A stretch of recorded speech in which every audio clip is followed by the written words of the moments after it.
first up, Tom, and I know you've written a brilliant piece and Spiked on that as well. But let's talk about this defence review.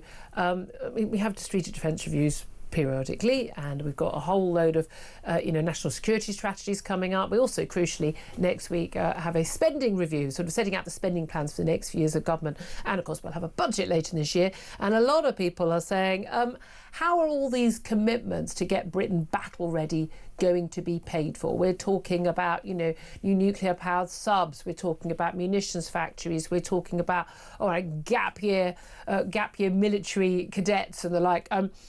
I'm in favour of us getting battle ready. I've been very consistent on this. I from all the military experts I speak to and foreign policy experts over the last few years, they are very, very concerned about the military threat posed by Russia, by China, by Islamist terrorists, Iran and others, that we need to be getting very serious about defending our country and indeed our allies. I think Ukraine should have been a massive wake-up call in 2014, let alone 2022. This defence review basically says we are not ready to fight a war. They say that it's 3% of GDP cost to get us closer to that point, and the things that have been outlined. The government has accepted all the recommendations in the review. Of course they did. They assigned the people to carry out the review. That's what they do.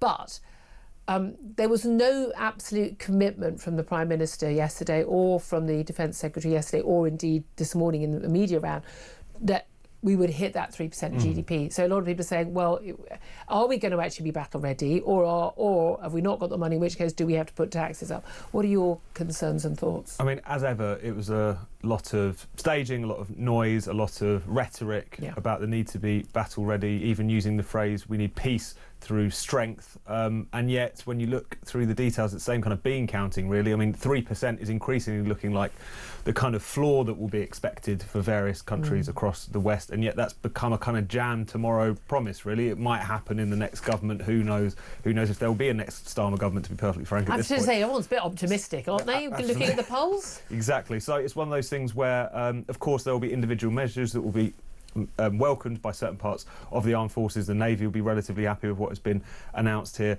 The fact that they are acknowledging that you could fit the British Army almost into a very large football stadium is obviously a absurd state of affairs, given the world that we now live in. Again, it feels like tinkering. Any problem that this government engages with, doesn't matter how large or small, all they can really do is tinker around the edges. And I think this is another example. And that is the thing. I almost feel sorry for them. I know. I'm as shocked as you are that they've sort of, basically playing past the parcel with the getting Britain battle ready, and the music has stopped. And you're holding the parcel now, John Healey and Rachel Reeves to a certain extent as well. But ultimately, this is going to be the Prime Minister's decision. If you want to get us battle ready, you're going to have to spend a shed load more money. It's as simple as that. We also need to be spending it more wisely. I think, was it Margaret Hodge, when she was on the Public Accounts Committee as an MP, they found £8 billion of waste in the defence budget. I mean, that procurement is shocking. I mean, everybody who's been involved in procurement at MOD needs to be sacked on the spot and bring in new people who can actually negotiate a deal. And also, once you've procured something, you don't get to change the contract 5 times, because each time you do that, contract doubles in cost. I mean, that's what's been happening. We need to be more sensible on that, and people need to be a bit more careful about the taxpayers' money. But there is, Mike Graham and I were just discussing, there's actually a lot of leeway in the system in terms of there's a lot of things that government spends money on, which a lot of people, including me, and I think including you as well, would happily have them not spend money on. Obviously they're taking a load of money from the foreign aid budget, putting it in the defence budget, all in favour of that. It's a good way of just getting rid of that mad foreign aid budget. A lot of it doesn't go on anything useful. We absolutely want to be helping people in times of crisis, but no, I don't think we should be giving funding to places like China and India. If you've got your own nuclear programme, or your rocket programme, I'm not sure you need funding from British taxpayers. Sort your own country out, is my view. But net zero is crucial here. The net zero cost is so astronomical. I mean, Tory Chancellor, as was Philip Hammond, estimated at least £1 trillion by 2050, and the rest. And the rest. It won't work. It's pointless. It's meaningless. It's a religious ideology rather than actually a sensible policy. You cannot build back our industry. You cannot build back our economy. And there was a lot of talk yesterday about you need to have a strong economy to have a strong military. You need a strong military to have a strong economy, interestingly. We're not going to be able to do any of that while you've got sky-high energy prices, and we're not even able to have our own secure energy needs. At any point, Russia could just go and cut a couple of cables in the North Sea. We are in very dangerous territory. I think you're absolutely right. I think if the cost of living crisis didn't destroy net zero, then certainly the heightened geopolitical tensions just might. Yeah. I mean, we're in a situation where these untested, costly, ridiculous green schemes are still being held on to, even at a time when they're having to make quite painful decisions on spending that could affect ordinary people's lives, as well as the fact that they're having to, go to these international conferences, say that they're going to take all these things seriously, and then promise, another 0.5% maybe in 5 years. We'll see what happens. It's at some point they've got to choose. Do they want net zero, or do they want the defence commitments they've made, or even the spending and a strong economy, but also the nonsense of, well, we can't afford to give a winter fuel allowance to all pensioners, but we're going to try and change it. Why can't they afford their fuel in the winter? Oh, because our energy prices are really high. Why are energy prices high? Because of the net zero policy. There is so much circular madness going on in government in terms of they push prices up from the cost of everything up and make everything insecure, and they go, oh, we need to do something about that. Well, duh, you do. And wanting to rearm whilst you're destroying your steel industry and things like this. This is what remains of your steel industry. Yeah. None of it makes sense, but I think it's exactly what you said. It's a religious belief, in effect, and that's why they find it so hard to drop. And they're going to have to drop it. There is no question. And as and when Russia invades a Baltic state, and we are required under Treaty 5 of the NATO treaty to go under Article 5 of the NATO treaty to go to their defence, and we darn well should. At that point, all of that stuff's going to go out the window, because we're going to have to properly rearm, and we are not able to protect ourselves right now, let alone any of our allies. And I'm sorry, that's not good enough. And it's not being a warmonger. I want to avoid war. Is a terrible, terrible thing. Unfortunately, sometimes war is necessary, and I think pacifism is one of the most immoral stances that people can have. This idea, we're going to war. Well, okay, well, let's all just speak German and be ruled by the Nazis, and let's make sure that every Jew was killed in the 1940s. I mean, that's what pacifism means. Sometimes you have to fight against evil people like Xi Jinping, like Vladimir Putin, like Adolf Hitler, like the mullahs of Iran. Sometimes you have to take them on because no, you can't just sit down and talk with them. It doesn't work like that. But the best way of taking them on would be that they know that they would be obliterated if they went to war and threatened any of our interests or our allies or us. That's the best way that you prevent war, is the mutually assured destruction, even just the sort of, or at least your assured destruction. We will fight back. Don't mess with us. And there is not a single dangerous dictator in the world who thinks that we're a threat. What's crazy as well, the sort of de-armament, whatever the right word is, of the UK has not necessarily been because we've been run by Jeremy Corbyn for the past 20 years. No. It's bred into, we've also been very willing to engage in some disastrous, adventurous foreign wars that we definitely didn't need to actually engage in. What has happened is it's just bred of complacency, of this idea that history is over, there's no more direct threats that are going to take place to us. Ignoring experts. Our way of life has conquered all before it, and there will never be any attempt to challenge it. So that's what's crazy about this. It'd be one thing if just pacifists had taken over and run the country for a while. This has happened from people. It's tough-talking, flag-waving Tories, and Labour and Blair. But the other crucial thing is also is our politicians on a 24-hour news cycle, and you know what? The number of nurses that there are matters more in terms of the news cycle and than actually having tanks that may never ever be used. To me it's like having insurance. You pay for content insurance, building insurance, travel insurance, whatever it is. If you think, what a waste of money, I never needed it. No, you should be grateful you never need to use it. Life's gone well for you. Same as the tanks. I'd love to hear your thoughts on this. Do get in touch. 0344 499 1000. Let's talk also about the war on the home front. The war for our democracy, our freedoms, our freedom of speech, freedom, the right to protest, the like, on the domestic front. This is a Turkish man. He's an atheist. He is actually an asylum seeker from Turkey because he'd been imprisoned, I think, for more than a decade because of his protest against the Islamification of Turkey, which has absolutely been happening under Erdogan. And this is Hamit Çoskan. He's been supported, I'm really, really proud to say, as a member of the Free Speech Union, by the Free Speech Union, also by the National Secular Society Society, another, I believe, fantastic organisation, wanting to take religion out of our politics and our public world. And he basically, he burnt a Koran as a protest. He didn't do it outside a mosque. Whether or not that should make any difference, I don't know, but he didn't. He did it outside the Turkish embassy as a political protest. And while he was doing that, he shouted, F Islam. He shouted, Islam is, I should get the right... religion of terrorists. Religion of terrorists, religion of terrorism. He was, initially he was prosecuted under a different law. Now, I know you've written a piece on this, I want you to explain it, but he was basically convicted yesterday of disorderly behaviour within the hearing or sight of a person likely to be caused harassment, alarm or distress, motivated, the judge argued, by hostility towards members of a religious group, namely followers of Islam. This was contrary to the Crime and Disorder Act 1998 and the Public Order Act 1986. He's been convicted, he's not imprisoned, he's fined £240. To all intents and purposes, though, this was a fine for blasphemy, wasn't it?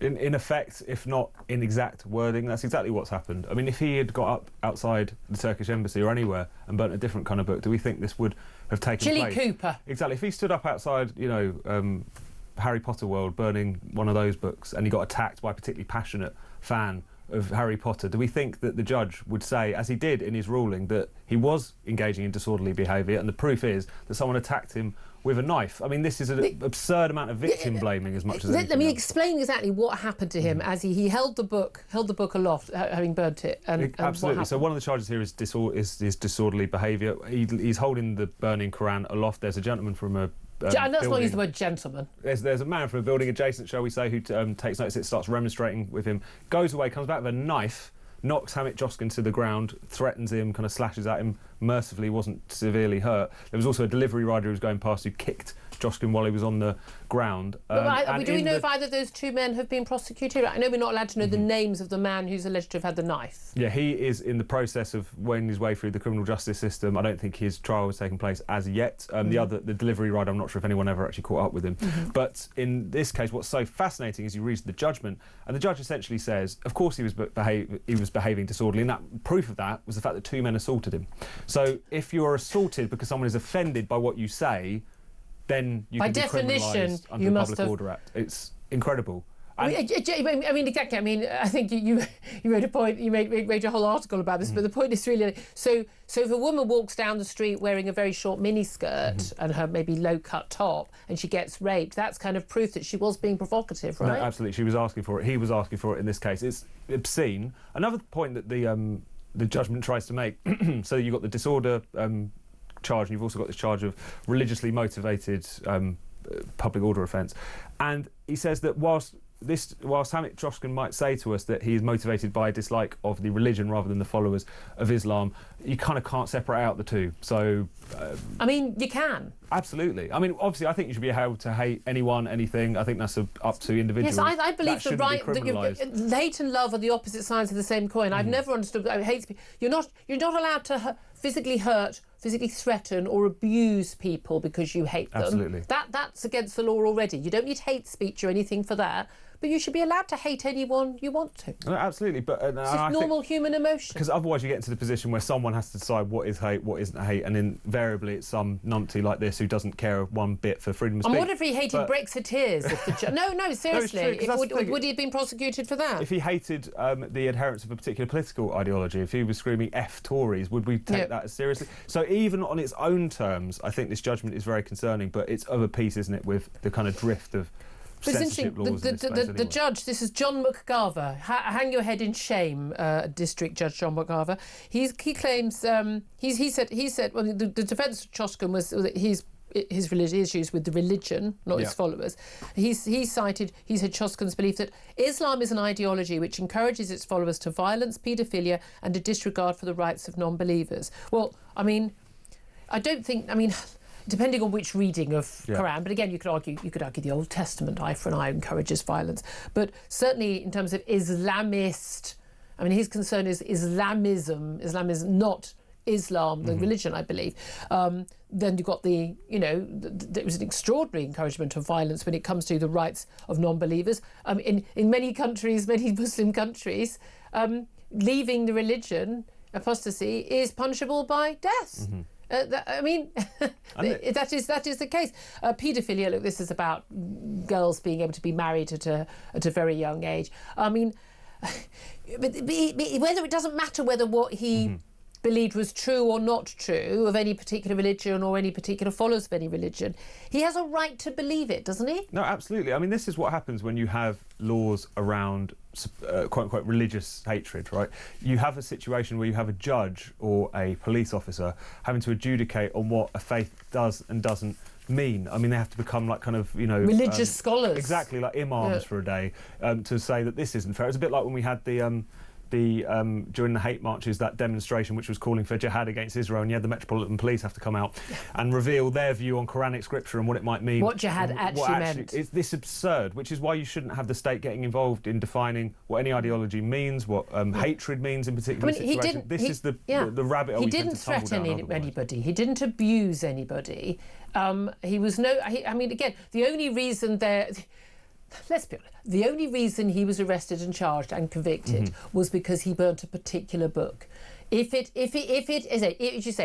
had desperately offended fans of Harry Potter or Jilly Cooper or Lord Archer, I mean, anybody at all, there would not have been a prosecution of him. If he had burnt the Bible outside the Houses of Parliament, he would not have been prosecuted. I think perhaps we should test that to see if that itself, if someone is offended by it. But the fact that the judge viewed that the fact that two men attacked him physically, the fact that they attacked him proved that what he'd done was a crime.